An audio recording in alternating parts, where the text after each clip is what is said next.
अनि यसरी खुम्ले किराले मेरो फुल त ध्वस्तै बनाइदिएछ नि हो साथीहरू। अनि फेरि पानी परेकै माटो जति गमलादेखि बाहिर निकालेर यस्तै हिलो त्यही भएर सरसफाइ गर्दै छु ल साथीहरू आज चाहिँ। अनि यसरी गुलाबको फुल ट्याक्क फुल्ने बेला भएको थियो, खुम्ले किराले खतम बनाइदिएछ।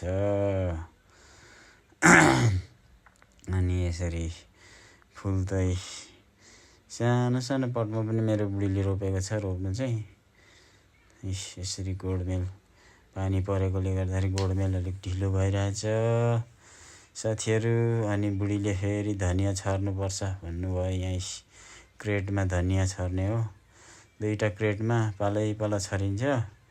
अब यो क्रेटमा छर्यो, अर्को खाने बेला हुन्छ फेरि अर्कोमा छरिदिने। 2टा क्रेटमा छरेपछि त टक्कै खानु पुग्दो रहेछ साथीहरू छतमा पनि।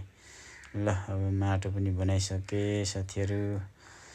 यसरी पल्टाएर निकालिसके माटो पल्टाएर। अब यसलाई छटक्क लाएर के अरे धनियाँ माथिबाट अलिअलि माटो बाहिर गर्ने अनि धनियाँ छर्ने यसरी।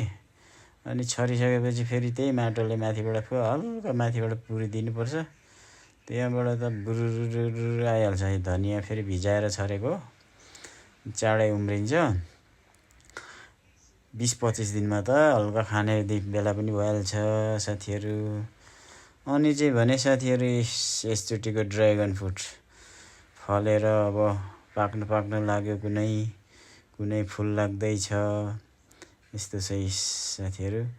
अनि अलिक बाक्लो फुल लाग्यो भने पनि म चाहिँ छाटेर फ्याँकिदिन्छु।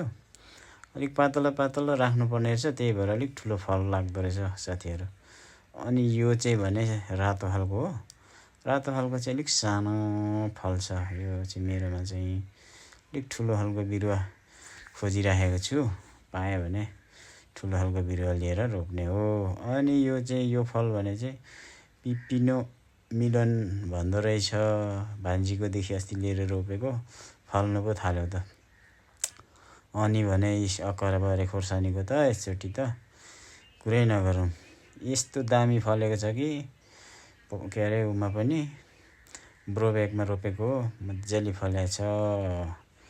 अनि यसरी छतबाट अहिले टिपेर झारेको काँक्रो, करेला, रामभेन्डा, गोलभेडा